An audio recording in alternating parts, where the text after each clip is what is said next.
Shower मंत्र। Shower मंत्र के बारे में शायद आपने नहीं सुना होगा, कम ही लोगों को इसके बारे में जानकारी है, फिर भी मैं आपको बताना उचित समझता हूँ। शावर मंत्र से तात्पर्य उन मंत्रों से है जिनकी भाषा थोड़ी गवई होती है, लेकिन इनकी सिद्धि प्राप्त होने में कम समय लगता है। ज़्यादातर शावर मंत्र जो हैं वो रोगों के उपचार के लिए, किसानों के लिए, फसल के लिए, फसल की उत्पत्ति के लिए, और गृह शांति, लक्ष्मी साधना, स्वप्न सिद्धि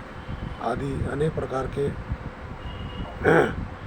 सिद्धि के लिए ये शावर मंत्र बहुत ही उपयोगी और बढ़िया माने जाते हैं। शावर मंत्रों में एक ही बात है कि यदि किसी को इसमें सिद्धि प्राप्त हो जाए तो उसे किसी भी हालत में कहीं भी किसी तरह का घमंड नहीं करना चाहिए, और अपने गुरु के अलावा किसी को भी मंत्र की सिद्धि होने के पश्चात कभी भी नहीं बताना चाहिए। शावर मंत्र के विषय में कहीं भी किधर भी अलग अलग रोगों के उपचारों के लिए आपको तमाम पुस्तकें इंटरनेट पर आप देखेंगे तो आपको वहाँ पे मंत्र मिल जाएंगे जो आप देख सकते हैं और समझ सकते हैं। शावर मंत्र की सिद्धि जल्दी हो जाती है, लेकिन इसके अलावा यदि आप उसका दुरुपयोग करते हैं तो आपको उसमें कष्ट होगा, बहुत कष्ट होगा, बहुत कष्ट होगा।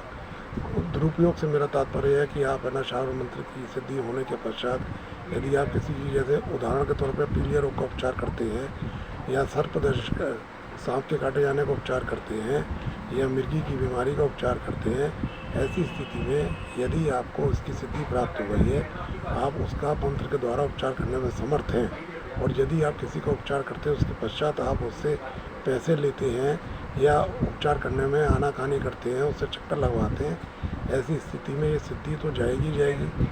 और है ना उसके साथ ही ये आपको कहीं ना कहीं आपका अनिष्ट अवश्य कर जाएगी। अतः ऐसी स्थिति में आपको बिना किसी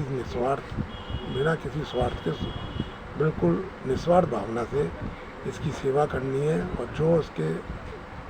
रोगी हैं उनका उपचार करना है। शावर मंत्र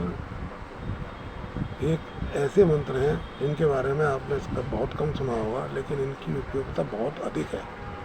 यदि साधक चाहे तो इसकी सिद्धि आसानी से प्राप्त कर सकता है, लेकिन बात वही है, अपनी इष्ट पे उसे भरोसा होना चाहिए, और दूसरी बात यह है कि इसका दुरुपयोग नहीं होना चाहिए। अगर दुरुपयोग होगा तो उसे कष्ट होगा, और कष्ट होने के बाद उसे परेशानी हो सकती है, उसके लिए वह स्वयं जिम्मेदार होगा। जय भगवती माँ की।